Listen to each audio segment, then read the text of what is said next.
Hello বন্ধুরা, দেখো আমি ব্রেড পকোড়া বানাবো। তার জন্য ব্রেড নিয়ে নিয়েছি। ব্রেডগুলোকে ছোট ছোট করে কেটে নেব।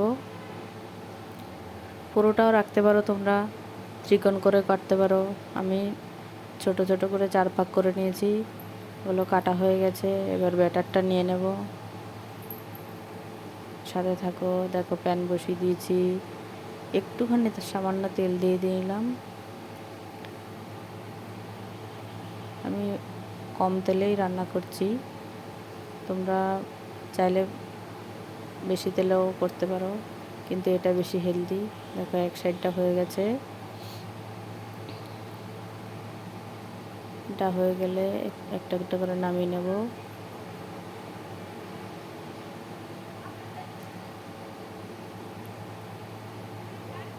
হয়ে গেছে। আমরা চা নাস্তা এগুলো নিয়ে নিলাম। স্কুলের বাচ্চাদের টিফিনও দিতে পারো, ঘরেও খেতে পারো।